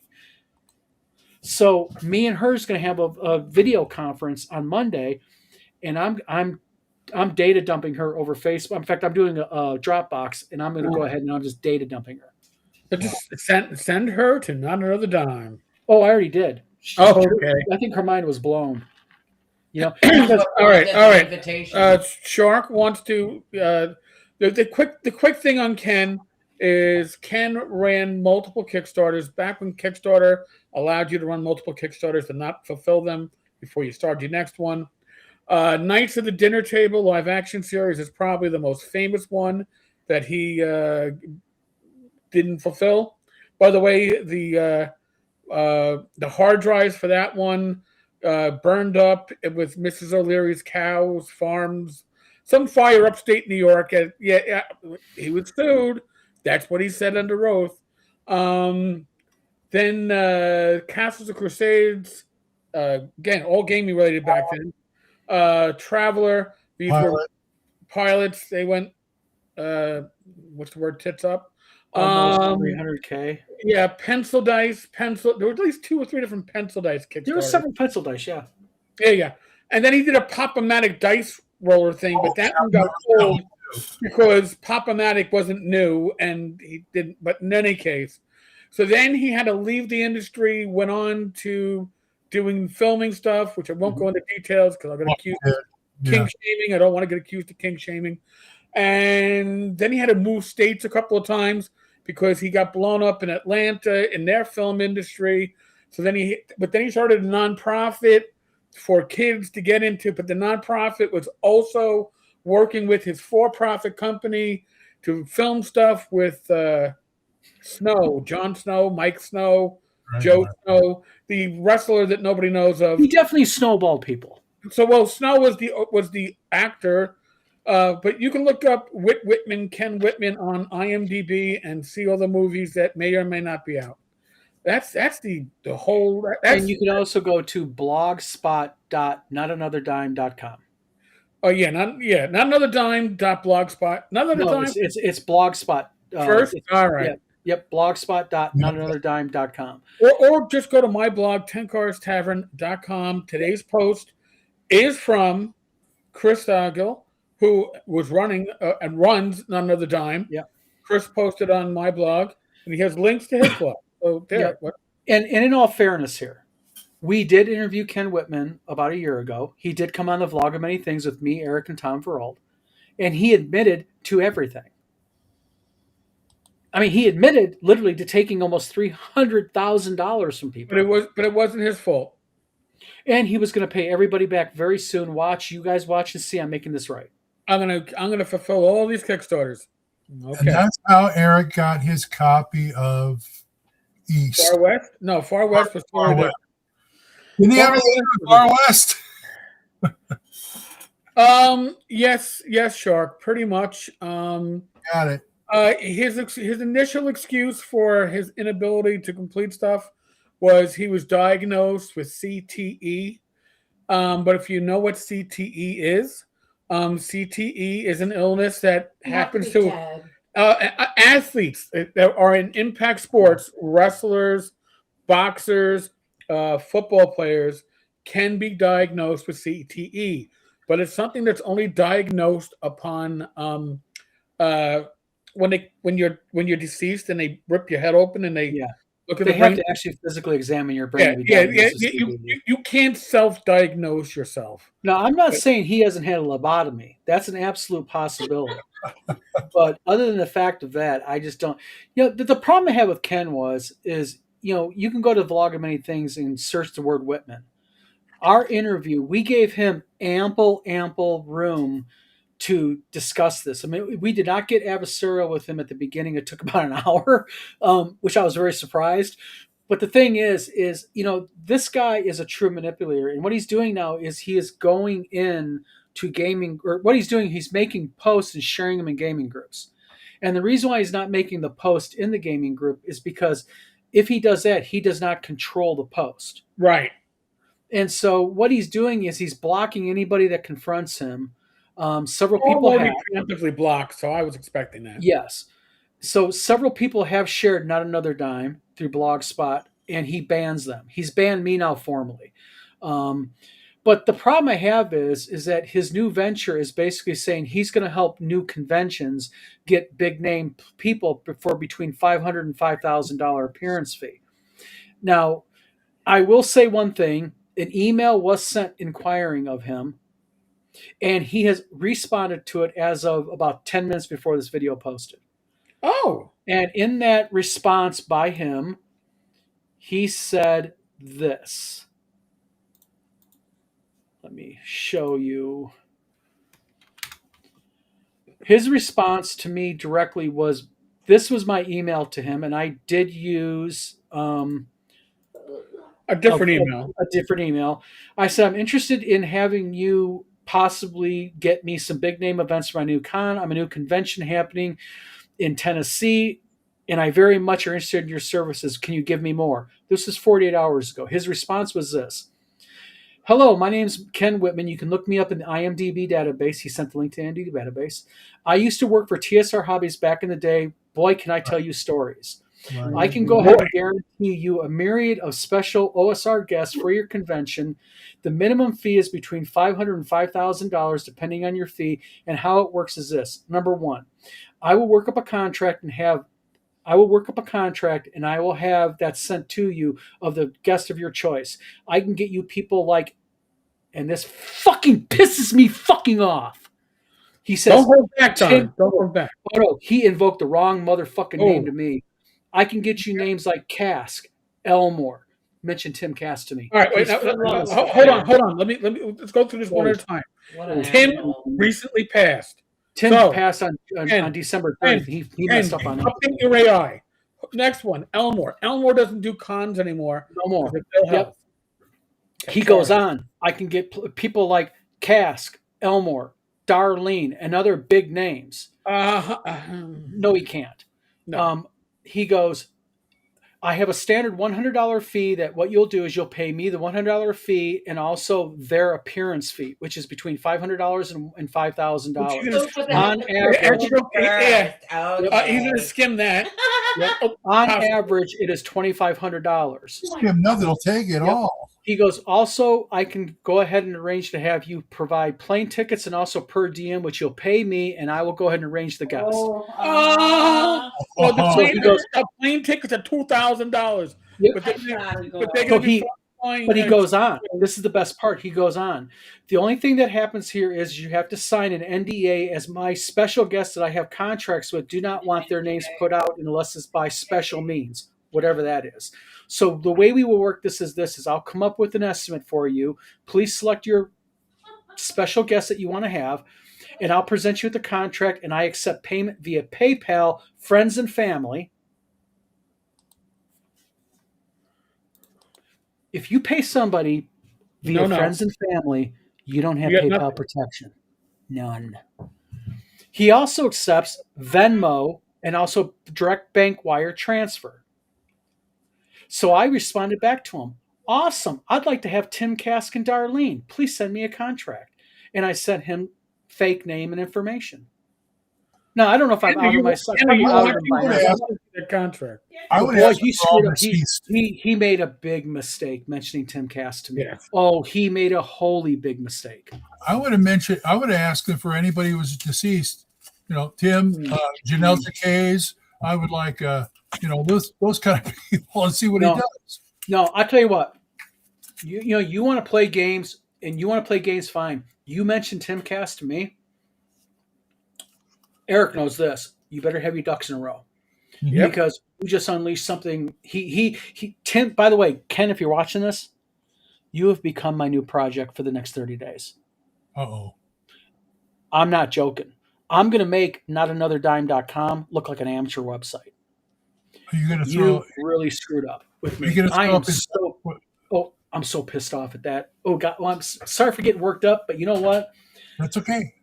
Tim Cask is an absolute icon and was a close friend of mine. And for him to merely attempt to utilize his name to further his grift, he's messed up. Big time. And by the way, I'm going to let someone know about Darlene. First of all, I don't believe Darlene has anything to do with this yo-yo. Darlene was at WizardCon last year. She's an absolutely adorable saint of a woman. And all it took is for her to invite her and give her a hotel. We got her, the access to the special room and all that. She was absolutely fine with that. We gave her a free space. She does not ask for a dime. any convention that is just starting out, do not fall for this grift. None of these people ask for cash. They may want transportation. They may want maybe they want food per diem or drink per diem. Right. They want a table to be able to sell their product, and they want a hotel. But none of them have ever, and I've reached out to at least 24 of them for WizardCon. I've never been asked for cash except by Satine Phoenix. That's it. So Well, do not fall for this guy and this guy's grift. some- My some- bad, Mike. How are you, my friend? I would have liked. Well, I didn't want you talking about him because I just ate dinner. I didn't want to even have any heartburn. But I did not know this, and I am about ready to blow a gasket over here. Yeah, I'm really screaming at pisses the me TV. off What too. now? You don't need Dum Whitman to get any of these TSR people. You know how you get these TSR people, Don? You know this. You call them on the phone. You call You him don't on the need a phone. middleman. You drop him a PM via Facebook. You know, we've had Darlene, we've had Tim, we've had Frank, we've had Elmore, we've had Easley. I mean, the list goes on and on. Oh, And we've never had a middleman. We've had Errol Otis. I mean, Alan Hammock. Diesel, Yeah. Chuck D. who can he get that we haven't already had in North Texas? Nobody. And how many you of get them, them by Mike? calling them up? Yeah, You let me call ask them you up. something, Mike. How many of them wanted cash to come? Here, Frank told me this the first con he ever went to, and it's been remained true ever since. He said, "You know what? If you want guests for your con, pay for their room and their travel, and you got them, and that's really all you need." Now, I will say, the only guests we ever had that had an appearance fee were Margaret Weiss and Tracy Hickman, and they did not charge us because we were a small con. The only caveat with that is we could not announce them as special guests because they said that at bigger cons that they charge you attendance fee would be upset. They said, "But we'll come, but we won't charge you, but just don't tell anybody." So people got such a surprise year 7 when they walked in and there's Margaret. Yeah, exactly. You don't need that. That's a normal Mike connection. He does, unlike Tom, he doesn't drop. No, he just- just freezes. And the thing with his NDA, let me tell you the reason why he wants you to sign an NDA, because he does not want you as the small convention reaching out to that special guest and find out that they're not really aware of anything. And I'm gonna tell any convention, if you advertise, I'll give an example. If you advertise Darlene's coming, and your special and your guests show up and Darlene's not there, that's a really bad look on your con. Right. You Sorry, know? but sorry, I'm on the little laptop or the tablet that Eric gave me. For some Oh, reason, you're it on the likes iPad. Okay. It Yeah. likes to Well, cut out. It'll cut out every once in a while. But yeah, this is beyond idiotic. No one needs his help. Look, these people are so nice. You call them up. You say, "Look, we'd like you to come in. We'll pay your travel fees. We'll pay your expenses. We'll buy your food. We'll give you room." And 99 times out of 100, unless they have something else going on or there's some conflict of interest, they will say sure and they will show up. You don't need a middleman and you don't That's need right. an agent or whatever. I'll give you an example. Just the other, we've had Elmore attend our convention twice, and Gary's trying to get him again this year because he talked to somebody who talked to Larry, and Larry said something like, "Yeah, I wish those guys in North Texas would ask me back." And we're like, we ask him every year. Elmore's memory isn't great at this point of his life. And so Gary called him again and said, "Larry, we ask you every year. You're free to come whenever." And so, yes, even the biggest of big names. I don't even know who you would think is the biggest living name left anymore. I would think it's probably Larry Elmore, to Jeff Easley, or Well, they're definitely in the top 5.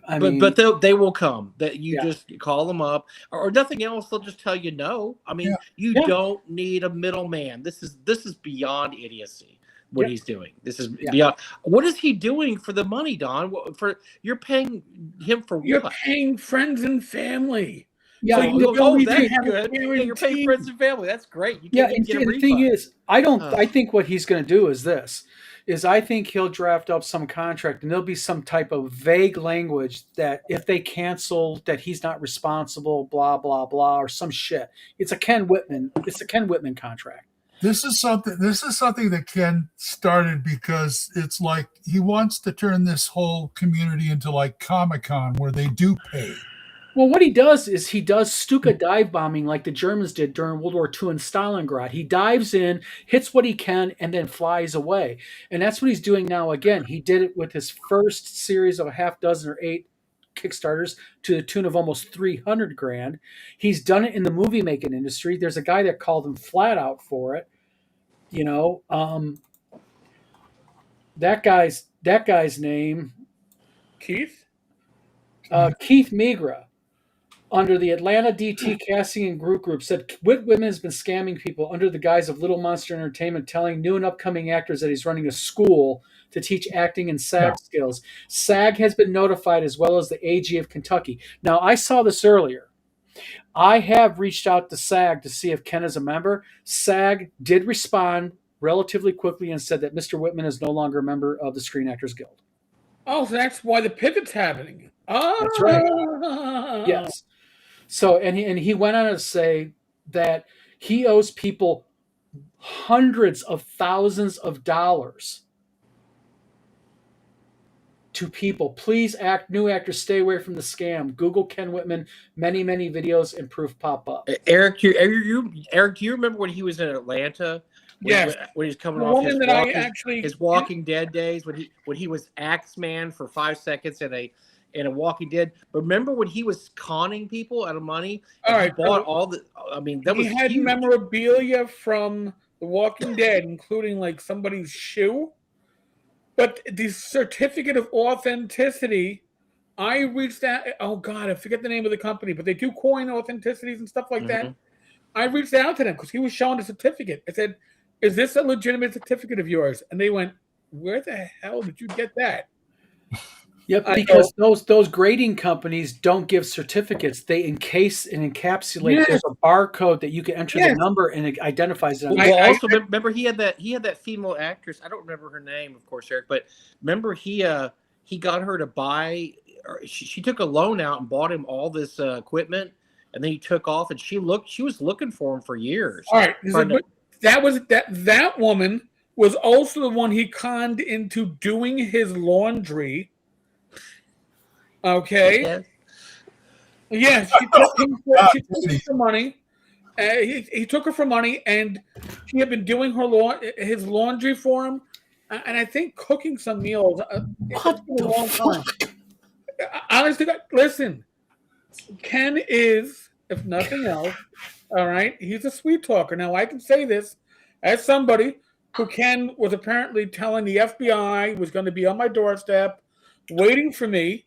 And admittedly, the first 2 or 3 times, Rachel thought he was like serious, and I was like, "Rach, there's no way the FBI is going to be sitting on my doorstep waiting for me over anything that Ken is talking about."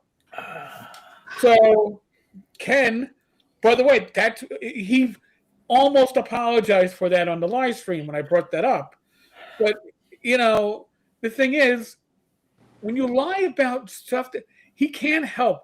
The bigger the lie, and by the way, this whole thing with the Legends of TSR is the bigger the lie, the more people will likely believe it, right? Because nobody would lie about getting access to classic people from TSR, especially if they're deceased. Already he's talking about Jim Ward, like him and Jim were besties. Oh boy, every night. Yeah. Hey, Shark mentioned that. Can you imagine gathering around a table without talking to these people? Don will tell you this. You don't have to imagine it. Go to one of our cons. Yeah. You can do that. You want to hang out with Alan Hammock for an hour and shoot the breeze and drink beer. Yeah. That's why Ken is selling fool's gold, because he's selling something that you will get already by going to any of these small conventions, which is access to these people and getting to hang out with them. There's no special. And all of these people are approachable. They will sit and talk to you. They'll take photographs with you. They'll sign your books. They'll do all of that. Go ahead. Yeah, you don't need to have any Ken Whitman introductions here or middlemen. Just go up to him and hang out with him. Heck, you want to buy him dinner? Go buy him dinner and hang out with him for an hour. I spent a night at North Texas with Steve Winter and Zeb Cook, just tossing them back and talking. Okay. All right. we're gonna address this. Here's the issue with PayPal friends and family. If I am sending Don, if Don goes to me, hey, listen, I'm gonna be short this week. Can you send me $20? I send him $20. He's a friend of, and I get it back when I get it back. But if I'm dealing with a company and I am buying something, I am purchasing something. First off, if you do friends and family, you are violating PayPal's own policy. Okay? Because you're not allowed to use friends and family for business transactions. That's right. But number two, And if more you use it importantly, for a business transaction, you have no protection. okay, So if they flake on you, PayPal goes, well, you send it friends and family. There's no protection on that. So And- already that should be a warning sign for everybody. yes, okay, and I can even go a little bit further on this, Yes. Blue Bastard. There's two ways you can pay via PayPal. Okay, let's say Eric buys an item from me for $500. Okay, what I can do is I can send Eric an invoice via PayPal, or I can just say, Eric, send me $500. Now, when you go to send money via PayPal, there's an option to send via friends and family. If you send friends and family money, I don't care if it's a $5 or if I send Bad Mike $10,000.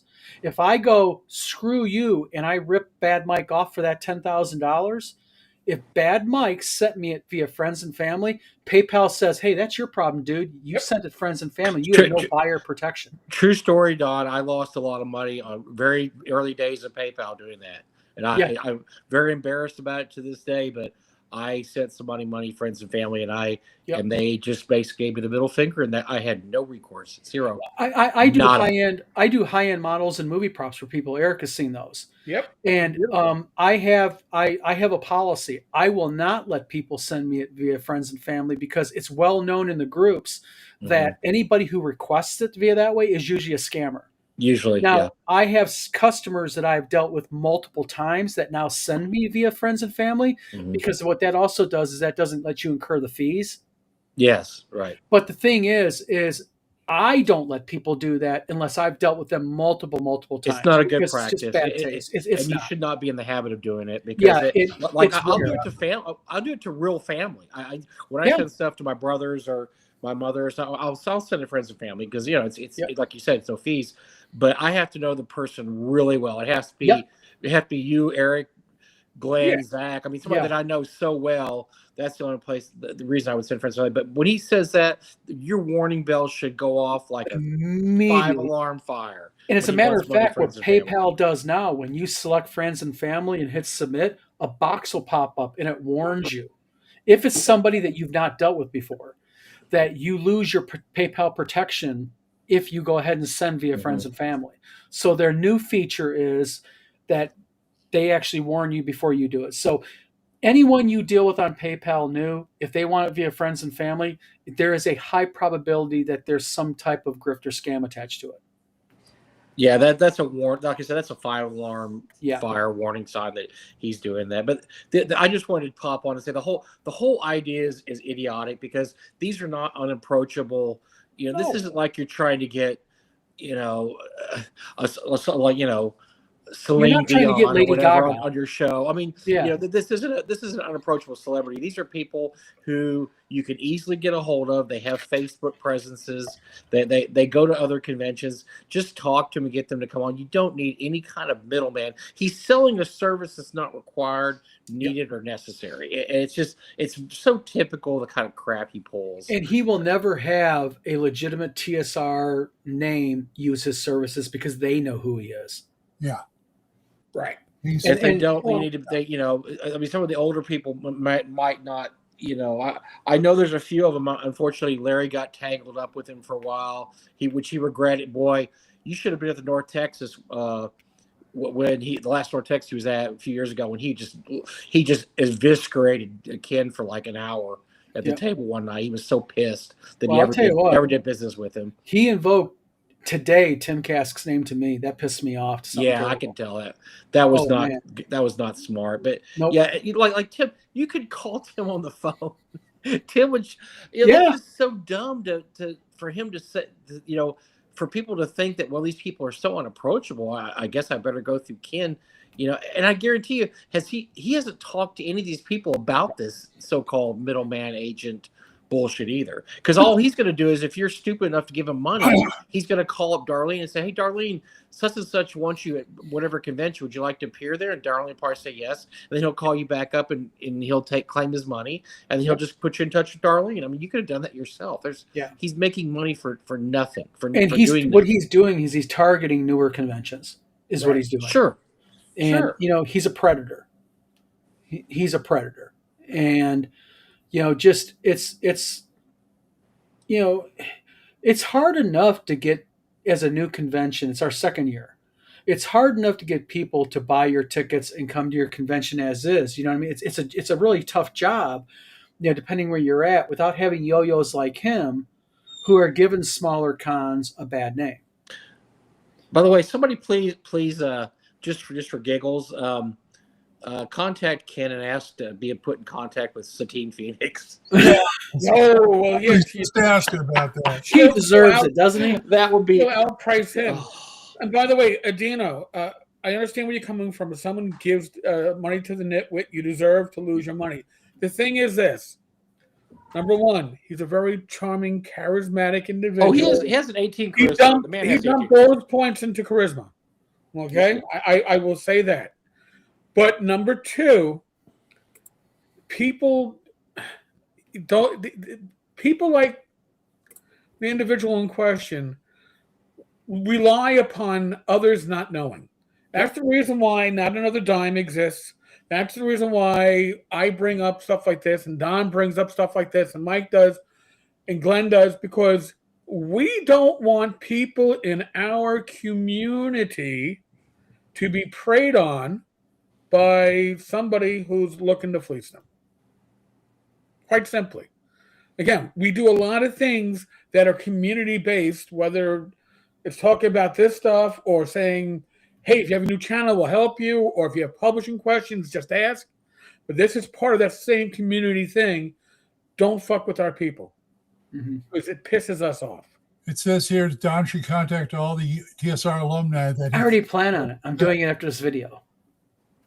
I'm going to send them all Facebook. These are people that you just reach out, like Darlene. How I got in contact with Darlene for last year, I just Facebooked her.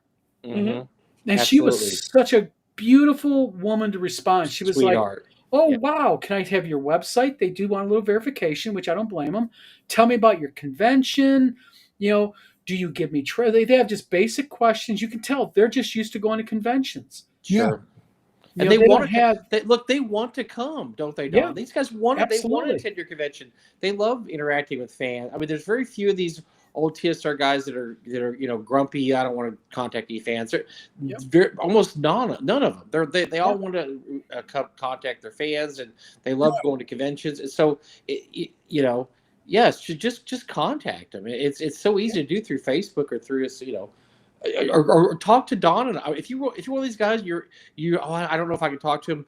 Call up me or Don, and we'll put you in touch. We'll be happy to talk to you. Yeah, because this is the thing. Bad Mike, and I've said this before, is I have kind of like used Bad Mike's convention as my template because he does it so well, and he's been doing it so well for a lot of years. And Bad Mike has had pretty much, you name the celebrity with old TSR, Bad Mike has had it at North Texas. And, he's just 100% right. These people, you just reach out to them and say, hi, I have a convention. And they're going to say, where at? What is it? Give me some info. Yeah, they'll want some information that they don't want to get, that they want to make sure if you say you're going to buy them a plane ticket in a room that you're legit. So they're going to want a lot of info, especially if you're a new con. But that's why you call them. That's why you talk to them, or you Facebook, and you did the initial contact through Facebook or through email, whatever. The other person, so Errol Otis does not like Errol Otis has been stalked before. He doesn't like his email being out there.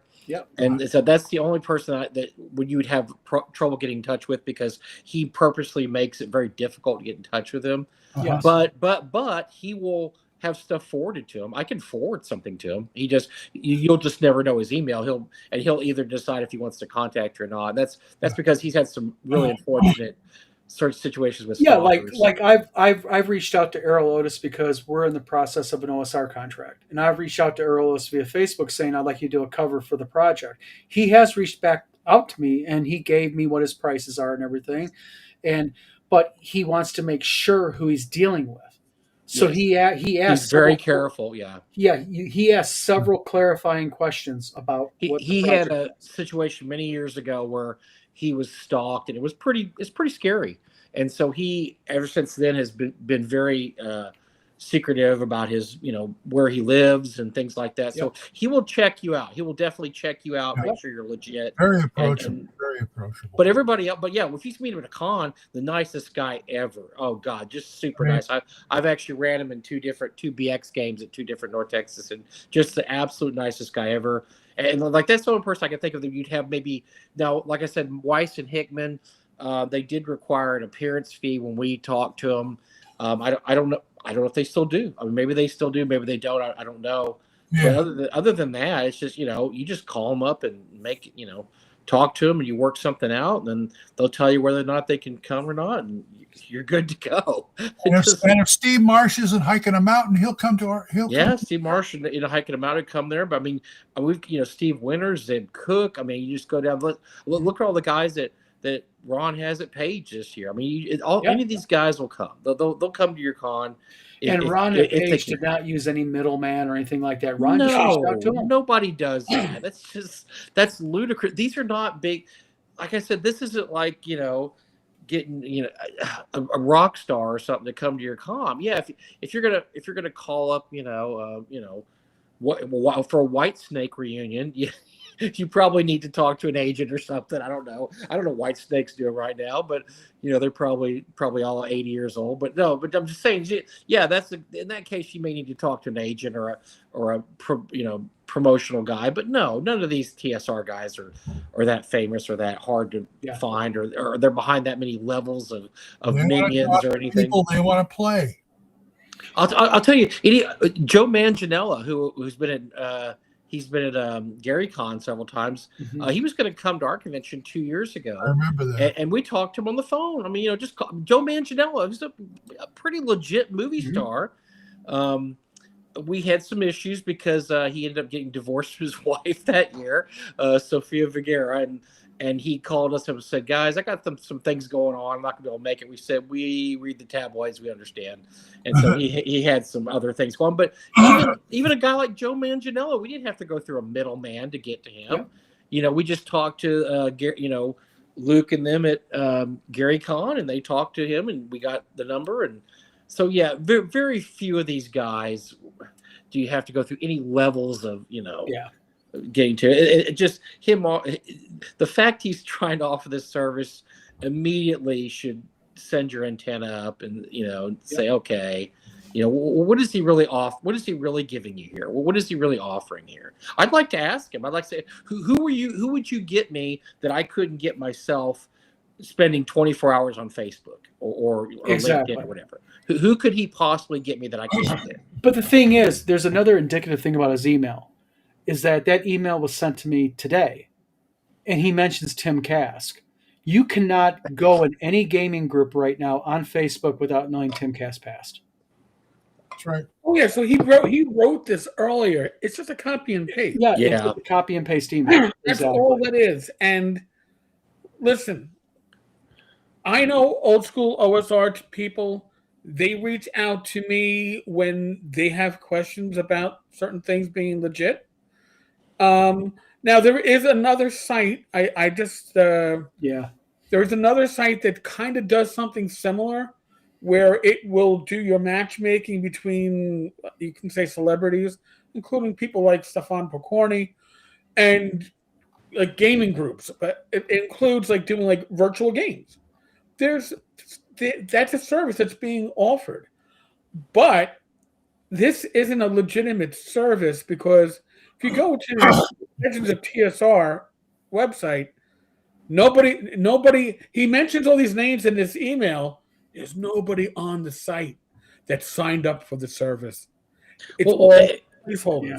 Well, Eric, what's to prevent him? I'm not saying that he would do this. I mean, I'm just throwing this out there. This is why this is so shady. What would somebody do if you just said, okay, I'd like to have Darlene. Okay, well, send me the money and send the money. What if you just never called him? And then he calls you back an hour later and says, oh yeah, Darlene. That's what I was talking about, Bad Mike. She'll be there, and then she never shows up, and he keeps your money, and then he says, well, it wasn't my fault. It must have been Darlene's fault. There's nothing that prevents that. Yeah, well, that's what I was talking about earlier. Is that I guarantee in your agreement that you sign with him, he's got some type of screwed up language in there that if the person does not show up, it's not his fault.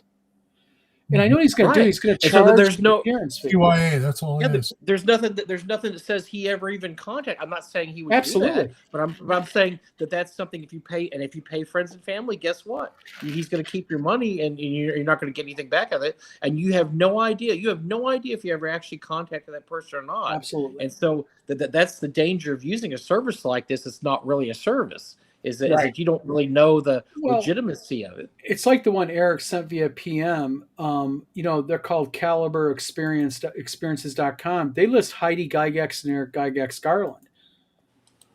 I don't know about you, Bad Mike, but what Heidi and Eric ask of me, they want a room, and they want a room. Now, I'm local to them. I'm within a 4-hour drive of them, but they don't require travel costs. They don't require anything special. We're supposed to have them this year. Yeah, they should be a guest this year too. We just Gary's contacted him this week about coming. But yeah, if you want Heidi or Gary, I got an idea. Yep. Go on Facebook and contact them. They'll Heidi and Eric both will respond to you within probably the day. Quickly. Yeah, we didn't have any problem at all contacting them. So yeah, I mean, I can't. I'm just racking my brain to somebody. We talked to Brahm last year. I mean, I'm trying to think of somebody that's so up there that you're thinking, I could never get in touch with them. I mean, Brahm we were able to talk to Brahm. Clyde Caldwell. We talked to him years ago. He wasn't able to come, but I mean, I can't think of anybody that didn't return our emails or contact. And Monty Cook, we talked to Monty Cook years ago. He didn't end up coming, but we've been trying to get Jeff Grubb back for the last 5 or 6 years. Oh yeah. That'd be Jeff's awesome. A great guy. I mean, who even Gary, I used to talk to Gary online. Gary wasn't that hard to get in touch with. Gary Gygax. We shared many an email. I would never say I was his friend or anything, but I did email him about stuff, and he would usually get back in a couple of days. I mean, it's just ludicrous that think that you would need this kind of a service for anybody in the gaming industry. It's a grift. I'm just going to call it the way it is. And Mike, wasn't Kostikian the only one that ghosted you? No, Kostikian showed up, but he's the only special guest that I never got to actually see because he came for one day, and because he was in town, and he signed a bunch of stuff and he left. And then Gary or Doug and I were off doing something. We came back and somebody said, oh yeah, Greg Kostikian was here. We're like, what?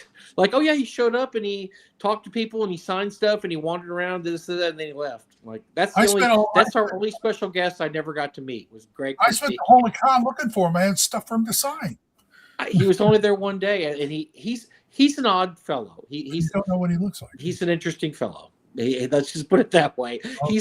He was working in Dallas at the time, and he rode a bike to work. And I can't tell you how crazy that is. If you know anything about DFW area Dallas, the fact that he rode like 10 miles to work in Dallas traffic. Wow. That's insane. Well, in Dallas heat. That's also insane. Yeah, he's a different kind of person. But he's the only person I know who did that to you.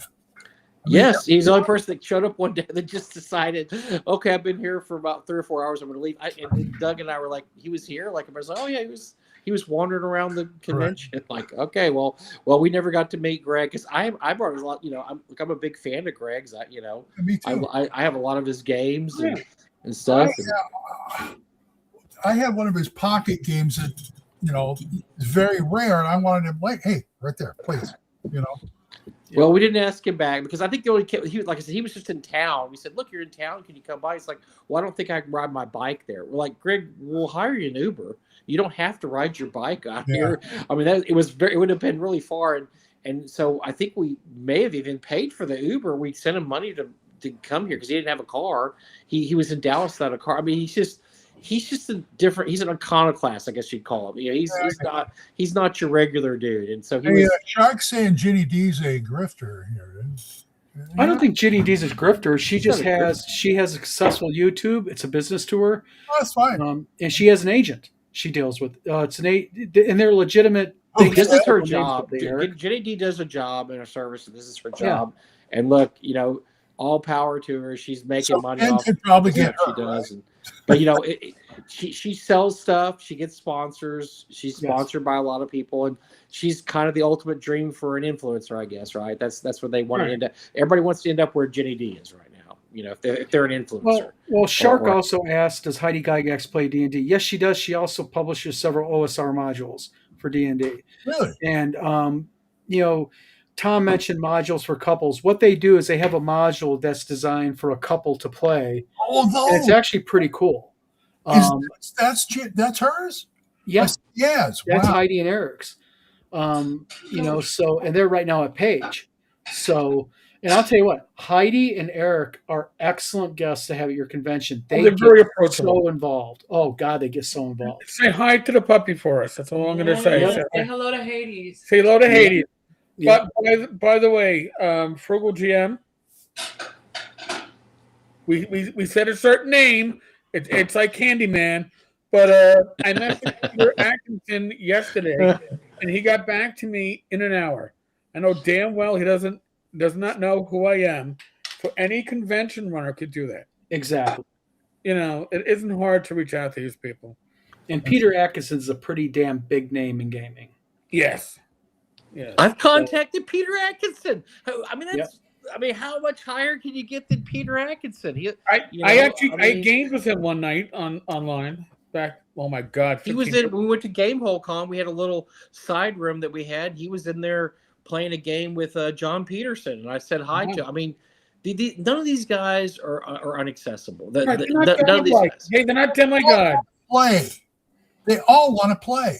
They all like to hang out. They all like to talk D&D or old school or old times. They all like to, Mike Merles was in the room that night. I talked to Mike Merles. I've talked to, I can't, I just, like I said, I have a hard time imagining anybody that's been to a convention I've been to the last few years that I just like, wow, I can't get in touch with that guy.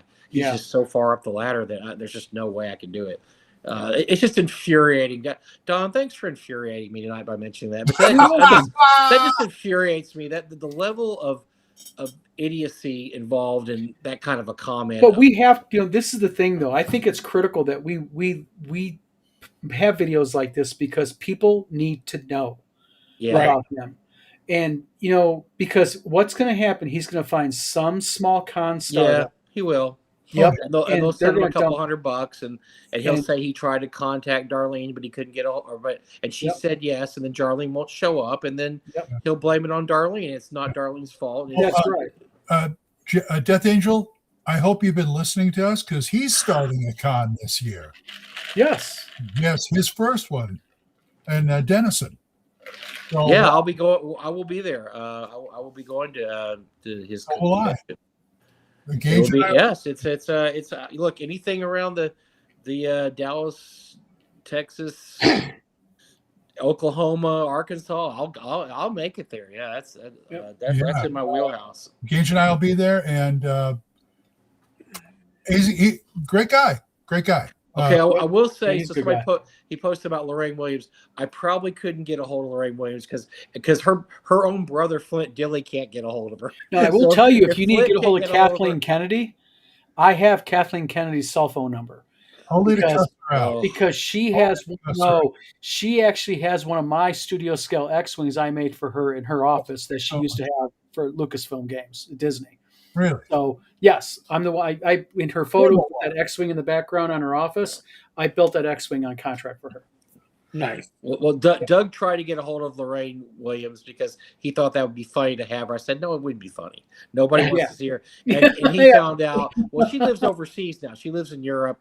And we actually talked to Flint Dilley, who I'd love to have the con someday. And he can't even get a hold of her. That's his sister. So Lorraine might be a tough get. I will admit that. I gotta say, Don, that Gage didn't really want to come to Battle Creek until I showed them all your models. Yes, there's going to be a table actually filled with them, including our droids. It's like, it was great. Yep.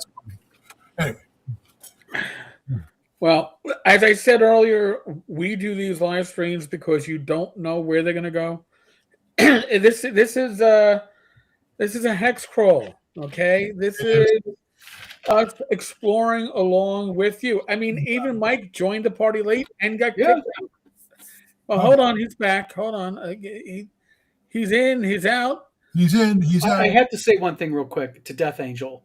Yeah, Death Angel says all I can say about Kathleen Kennedy is I'm glad she's finally gone from Lucasfilm. I will tell you something. She is an absolute stunning woman to deal with. She is absolutely approachable. I get the whole Star Wars thing. I build Star Wars studio scale models on my side company. That's what I do. But she is, I think she's got an unfair rap, but that's for another video. I think that, Don, when I think about her is I think that I don't think she doesn't like Star Wars, but I would say she's done the franchise no favors. And I just pointed to the fact there hasn't been a movie in 7 years. And I think a lot of it is because she's had a real bad track record choosing properties. Oh, she admits it. Yeah. I was talking to her one time because we were talking about upping her into a studio scale Millennium Falcon. And she even made what people have to understand is that, she may be head of the Star Wars property for Disney, but she has people above her. And she actually exhibited frustration to me of some of the restrictions on her. And I think also in negativity towards her, I think she tried to socially modernize Star Wars a little bit too much. She took that grittiness out of it. Yeah. I'd also say if you think a lot of things are going to change with Nathan in charge, I don't think they are. They're not. I think you're right, Don. I think a lot of it's from up above, and I think people, if you're happy about Filoni in charge, I don't think a lot of things are going to change. It's not going to be a different, really big Star Wars difference. No, it's not going to be Star Wars. It's But that's me. But that's the way it goes. Changes with the times, like D&D. I know. I put in my copy of Roger Rabbit the other day, and immediately I saw her name. I didn't notice it before. I'm like, yeah, that's right. Yes. So somebody send Whitman a thing to see if he can get Dave Tramp too. That would be. Oh yeah. I just want to see what kind of form letters he sends out. If you do like Satine Phoenix or. I bet you it's all like rubber stamp. It's just all rubber stamp. Oh, we'll get your Satine Phoenix. Just send $100 and whatever. Because I know that Don has been wanting to get Satine badly for. Absolutely. He is, you're right, bad. He's going to fly to Bali next time she goes on a spiritual retreat. That's right. So he can ask the thing is, Mike, North Texas would be a better con for it. No. Mike, the reason why. Why? You have more people, bad Mike. What's in every bag? What? What's in every bag? What's in every bag? Oh, hand cleaner, hand cleaner, hand sanitizer. Yeah, just saying, like you're already prepped. On that, wow. On that, I don't think it's germized. I don't think it's that germized. I think you might. I don't say all my jokes are good, but every once in a while we gotta do it. Yeah, don't. That was actually a pretty good joke, Eric. Mike was just too slow to pick up on it. Mike once a week. I just couldn't believe you made that joke on actual air. When Mike comes on twice in 1 week, he forgets that his connection to me. You gotta understand, Eric Tenkar has some really shitty humor sometimes. Oh, really? Really do. No comment. But that's why people come back to this channel, right? Listen, I want to thank all the new subscribers, all the new members. Your support is awesome. I think we're going to hit 10K shortly after the beginning of February at this rate, which is amazing. And couldn't have done it without people that are in the chat right now going. So there's no way. I thank God Restream allows me to embed the chat, because if we were using StreamYard, I'd be bald because I'd be pulling my hair out. I cannot keep up with this. Oh yeah. Hand sanitizer first. I love it. On that note, folks, thank you to Don. Thank you to Glenn. Huge thank you to Mike for jumping in, Yeah, thanks, Mike. giving us a little. Oh, thanks to Don for getting me all riled up enough to. Yeah, there you go. He went fishing. He caught me. Went, By Glenn's book. Amazon, Yes. Barnes and Noble, and Mike's Yeah, right. North Texas. Folks, there's another live stream tomorrow night. Rach and I, 8 o'clock, Gamers Health. Yep. Sunday, 9 p.m. We're going to have Sunday night special with Joe, Don, and myself. I'll be back in New York. My batteries should be recharged. The hair will not be cut. I can guarantee you that.